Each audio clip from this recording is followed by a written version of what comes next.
Hello everyone and welcome to Simply Made Homestead. I'm Marion and I'm so glad you've joined me today.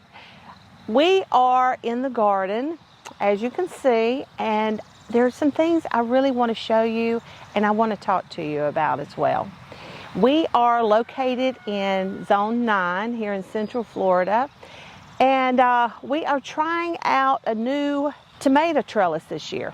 We did get the design to this trellis from Next Level Gardening. It's a YouTube channel, very popular one, and he's out of California.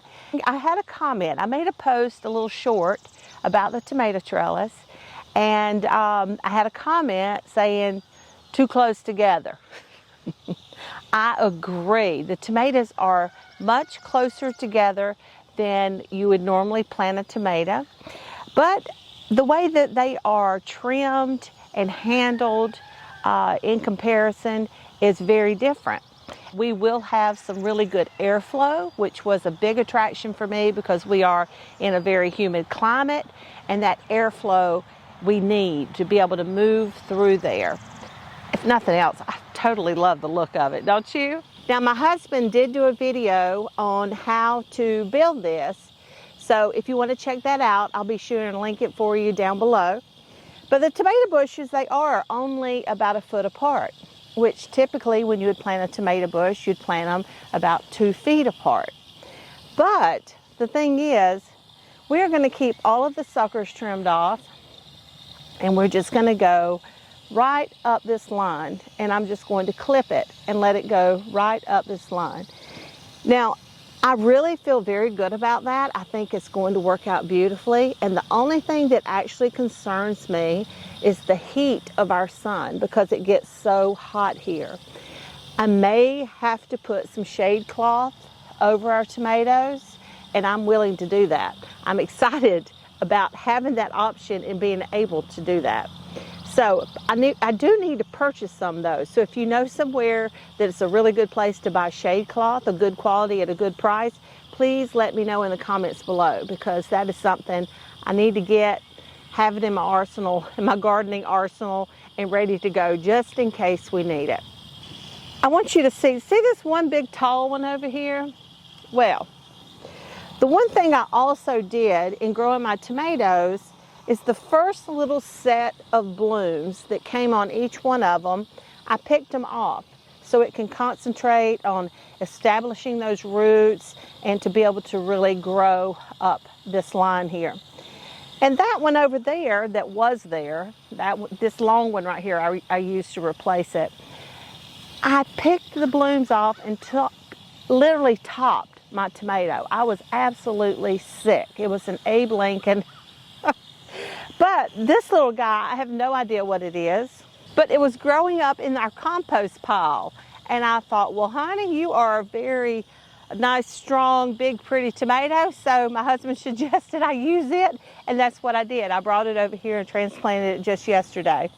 Now, I have intermingled basil, different types of basil, and some marigolds all through the beds, through the middle there and on the ends, which grow really, really well with tomatoes. They're very beneficial to your tomatoes.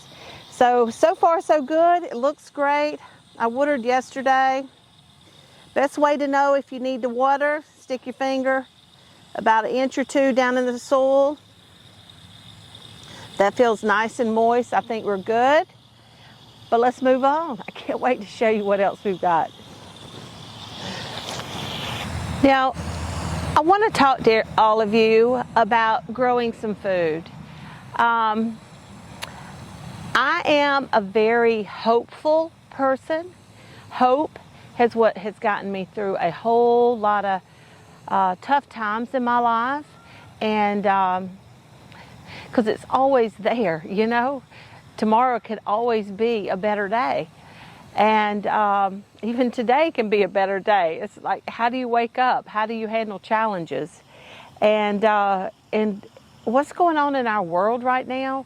I mean, not just overseas, guy, right here in our own country, we have got a lot of stuff going on that some of you are probably seeing firsthand. And then there are some some of you that haven't seen it firsthand, but eventually I'm afraid it's going to touch us all. And we just need to get our homes in order. I don't like to talk about this stuff, but I'm not one to keep my head in the sand either. I like to be aware of what's going on. I don't like to be caught off guard. I absolutely hate to feel helpless.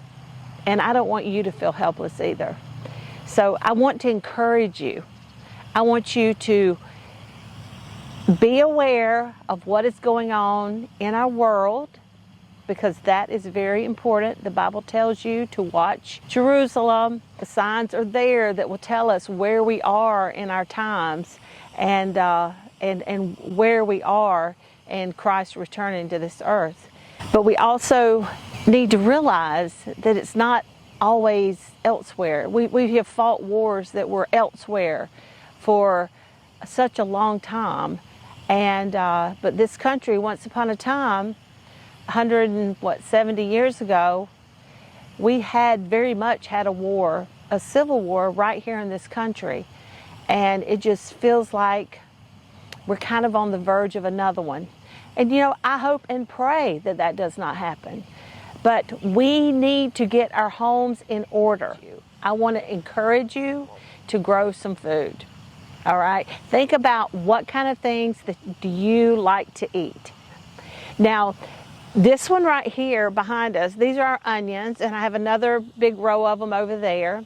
I tried planting some carrots with the board method on top of them over there in between the onions. I got a few carrots. I'm going back to my old way. If you haven't seen the video on how to germinate carrots successfully, I will link that for you below too, because I just end up with tons of carrots every time I use that method.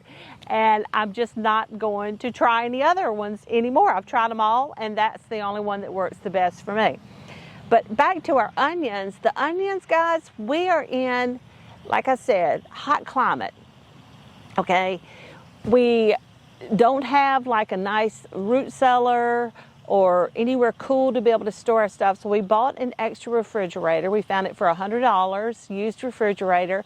We turned the temperature to about 50 degrees, and we keep our onions and our potatoes in it to store them so we can keep them, you know, throughout the year.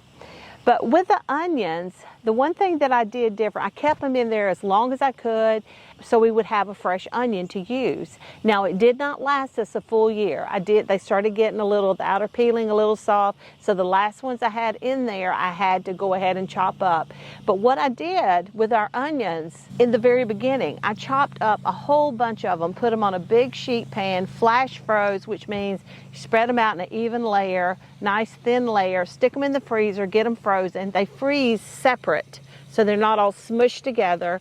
And then you put them in a Ziploc bag, and you can go in and have cut up onions all year long that you grew. Now, we still are using those onions. They won't get us through till these harvest, but they almost got us through to this harvest. So that's why we planted even more this year. Now, let me turn you around and show you something else. Now, right here are our potatoes. You can see these are actually 2 rows that I planted. It's like a wide row, about a 3-foot row and 30-inch row. And I planted them really close together. That has made me a little nervous because potatoes can get disease. I'm hoping they're going to be okay. They're looking really, really good so far. So I'm super excited about it, and we're only about a month out to harvest. So I'm hoping it's all going to go really well. Now, I have put some marigolds down the middle. I just love marigolds. For one thing, they're really pretty, and these are the French marigolds. And they come back. I mean, they're just like all over my garden. And they seed, and I've got seeds in the house from them. So you'll forever have marigolds. Just go get your little 6-pack, and you'll forever have marigolds after that. But these potatoes, these also were left from last year. Last year I planted late, and then I'm like, I got these other things. I wanted to get my sweet potatoes down. I needed the space. I dug them early, so they were all small. And we ate some, we put some away, and then we still had some left that were real small. I just didn't want to deal with them, but I also kept them in the fridge in hopes that they would seed this year and I could plant them, and they did, y'all.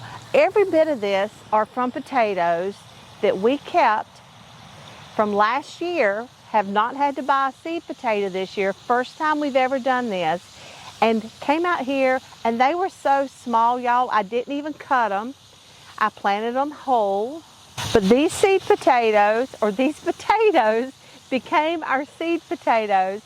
About January, they started sprouting, their little eyes started growing a little bit, and about the 1st of February, we're ready to plant potatoes here in Florida, or in Central Florida.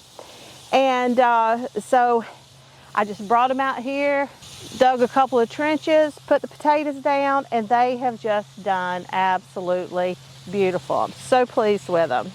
All right, now right here, these are our sweet potato slips, where we're growing our own sweet potato slips. Now you may be wondering, why are you telling us this about the onions and the potatoes and the sweet potatoes? I'm telling you because this year I want you to grow your food, harvest your food with these things in mind, to be able to have some left over for next year so that you don't have to depend on the stores. You don't have to depend on anyone else to be able to grow these things. Now the seeds, the onions, yes, I had to buy more seeds, but I had onions to eat for the entire year, almost the entire year. The potatoes, we did not have enough for the entire year. So I have grown a little more this year, hopefully. Probably should have planted more. My bad, I need to do better. But we used our potatoes from last year to plant our potatoes. Here are our sweet potatoes. These sweet potatoes, I never put them in the fridge. They lived on the back porch the entire year, and they started sprouting. Now sweet potatoes, they handle the heat too. Unlike the Irish potatoes or the Yukon Golds, they don't do the real hot climate. But the sweet potatoes, they love it. So they handled it just fine on the back porch. So this spring, when it came time, when they started sprouting, I'm like, okay, sweet potato time's gonna be coming soon. I need my slips. I tried to make a video, guys. I guess I missed hitting record, and I am so terribly sorry. I really am. But I can tell you what I did. You see the rows? You see some of those didn't come up. They didn't sprout because I made rows all the way like that. That one just did great. But I've just dug a trench. I took the whole sweet potato, and you can see the eyes had started to grow. And I just laid them end to end, about 3 or 4 inches deep in that trench. Covered them up, patted them down, kind of firmed it up a little bit, and then I've just been watering them. Now, they're still too short. If you pull them up now, they're not going to have much root, and you would have to go put them in a glass of water, have them on your windowsill, wherever. I don't do that. We live in a small house. I don't have room for that. So, but anyway, if you let them get up nice and big, which you plant them early, as soon as you can get them in the garden, go ahead and get them out here because they will continue to grow. And then we'll just come along, and there's individual ones here. But you can see here, you see the different ones? See, like there's 2 right there. There's 1, 2, 3, 4 slips just right there. You see that? Just right there in that little tiny bunch. Then let's come over here. We've got 1, 3 more there. Right there. Look at that. And you can pull these up and they will come back. They will keep coming back. See there? You got all those. So this is awesome, guys. This is how you can become more self-sufficient.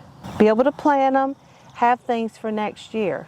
And we know potatoes, good fillers, onions, really good for you for cold season. My parents, they used to eat an onion sandwich. When they'd start feeling a cold coming on, they'd slice a slab of onion like this, put it on a couple pieces, between 2 pieces of bread and some mayo, and eat it, and to help fight the cold. So they're really good. Onion, garlic, gotta have them in our garden. Now, speaking of what kind of things do we like to eat? For us, green beans. We love green beans. And especially now I just kind of hoed up around these to kind of create trenches to catch the water because we don't have a watering system down here. But you can see the row of green beans there. But once they're canned, they are delicious. We've frozen them, like blanched them and put them in the freezer, and I've canned them. And they come out, once they've been canned, you take them out. It doesn't take much to cook them, and they're just delicious. The texture, add a little olive oil and garlic, they are delicious. Now over here, we love whiteacre peas. So this first row here, this is all whiteacre peas, which we will get a ton of whiteacre peas off of that. And then back here, I have planted some pink-eyed purple hull peas. I heard, I think it was Danny and Wanda on Deep South Homestead talking about how good they are. Don't quote me on that. Don't come back and say, Marion said that you said that, because I don't remember for sure if it was them. Somebody sure did, said that they were really good. They look like a black-eyed pea to me, and I like black-eyed peas, so I am giving them a go. Now, right here you can see, you kind of see where my board was. And, but I've got little bits of carrots. And honestly, you can look at the board line. It's like the carrot seeds that were on the edge of the board is the only thing that came up. So, I don't know. People that can do that with a board, grow carrots, it's just not me. I just did not work out well. I need to come out here and give another sprinkle and see if I can thicken them up just a little bit. But right down the middle of the onions here, this is our other row of onions. And these aren't growing near as quickly as the ones in the middle. I can't figure out. Are they getting less water? I don't know what's going on. But they're growing, so we're gonna go with that. But when you're planting, like your onions, I've read that planting carrots down the middle is just a really awesome place to plant them. But when you're planting your crops, mix it up. Add some other things in there. I've got some dill mixed in here, some nasturtium, some marigolds. We've got a few carrots down the middle, and then the onions. And they just really all work together. They help fight against pests, and they're just pretty. Now look at these kale trees over here. Yesterday I added a little marigolds in between of each one of our little archways. You can see here, you got cucumbers, turnips, cabbage, and don't plant yarrow in your garden unless you don't mind it taking over, because I dug every bit of it up last year and you see it's back and it's just everywhere. Kohlrabi, a little chamomile that's coming along. Very, very tiny, but coming along. Got some parsley. Now this whole row, now I have things planted along the arches, but this whole row, you see that? I've got a little basil, holy basil there. I still got this to plant. So I've got to figure out what all I'm gonna put in there. But along the arches, got melons and cucumbers, got the blue Russian kale, which I gotta tell you, I like that better than the curly. The curly is great if you're making like a sausage and kale soup. I prefer that because it really keeps its shape. My collards, ooh, that bunch right there we just passed, they're ready to be picked. Brussels sprouts, gonna pickle some of those this time. Things keep going well. and then a few more cabbage at the end. Well guys, that's what we've got growing in our garden right now. I do have some okra seeded as well that I didn't tell you about, but nothing's coming up yet. I think I saw one little peeking through the dirt a little while ago when I was wandering around, but we're eyeballing that and waiting for that to come up. And we do have a few things going on in the front yard that we'll talk about another day. But more importantly, what are you growing this year, guys? I would love to hear in the comment section below. Let me know. What are you growing? Hey, I love to hear what people have got going on. Do you have any new trellises that you're working on, new ways to run your fruit vertically or your vegetables vertically? Yesterday my husband asked me, because I was going to come out and plow and weed and plant corn. He's like, "Do you want some help?" And I'm like, no, I don't want any help, because this is my place, my little bit of serenity, you know. Life is busy, it's crazy, and I love coming out here. It's super peaceful. We have the sandhill cranes flying over, and yes, we have the cars running up and down the road, but after a while you just kind of block it out and you just listen and feel God's creation. Get your hands in the dirt and grow your family some food. It is just a wonderful place to reflect, to meditate, and to talk to God. That is like my favorite thing to do, and it just gets me through so much, and gives me direction and hope, and just fills me with love. And I just want to pass some of that love on to you. Enjoy the air, guys. Feel the air on your face, the breeze on your face, the beautiful green grass. I know I'm going on and on. I'm sorry. It's just really my thing. And I just feel like more people could find joy in nature if you just give it a try. If you had your head in the sand, not trying to offend, just want very much for you to open your eyes and to get going. Just get going, guys, okay? And it takes time. It doesn't all happen at one time, and that's okay. Just get going, get moving, and you're going to be fine. So as always, if you ever have any questions or comments, please don't hesitate to ask them in the comment section below. I love to hear from you, and share us with your friends and family and all across social media. We really would appreciate it. We're still a very small channel. I try to get out here. I have one thing after another happens, I swear. How can anybody not hit record as often as I don't hit record? I don't know. So take care of yourself, take care of your family. Remember, prepare yourself spiritually, physically, and emotionally. May God bless you all. And until next time, let's get growing.